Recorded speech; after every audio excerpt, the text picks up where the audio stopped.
Good morning. In today's class, let us discuss what are the functions of statistics. In my previous class, what I have explained you, the meaning of statistics, what are the most important features of statistics. So in today's class, I am not supposed to repeat them. Okay, so if you need any clarification about my previous class, you can watch that video on YouTube repeatedly. Okay, so directly I will come to the functions of statistics today. So first, the functions of statistics, it simplifies complex data. So what is complex data? A data which is difficult to understood by each and everyone. Okay, so such data is going to be simplified by statistics. How it is going to simplify that data? Because statistics has so many techniques to be applied. What are those techniques? What are the practical application of those techniques? In your future classes you will be understanding. So in short, what you have to understand is statistics will simplify the complex data.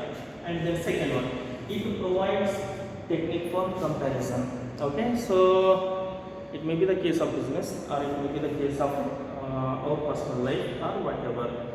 We are in the requirement of making comparison between variables. It is quite essential from the point of view of business particularly. Okay, so while making comparison, we are in the requirement of help of statistics. Okay, so for the purpose of comparison, statistics will provide us better techniques. Say for example, two variables are there. Demand is there, sales is there. Okay, so demand and sales both have relation between each of them. Okay, so what type of relation? Say for example, if there is any fluctuation in demand, that will create fluctuation in sales also.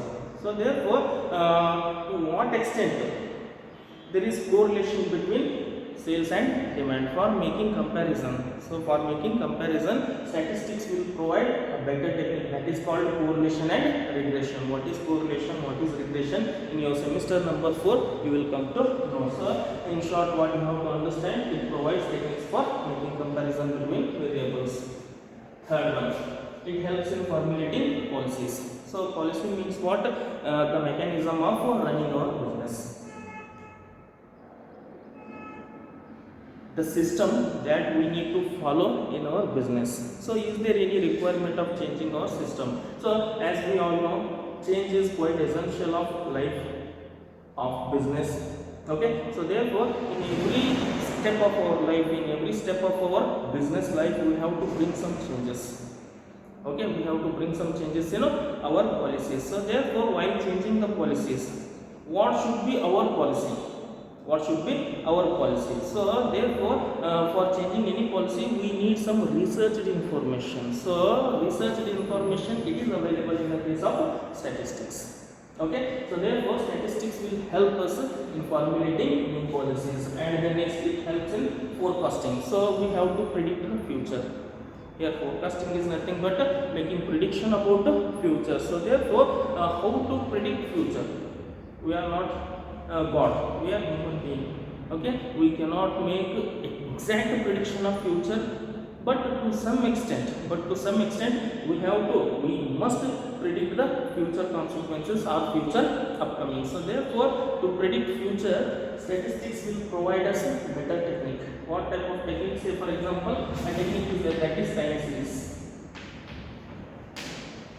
Time series. Okay, so in the year 2018, there is sales of 10 million. There is sales of 10 million. So on the sales of 10 million, we can make the prediction of the sales in the year 2020.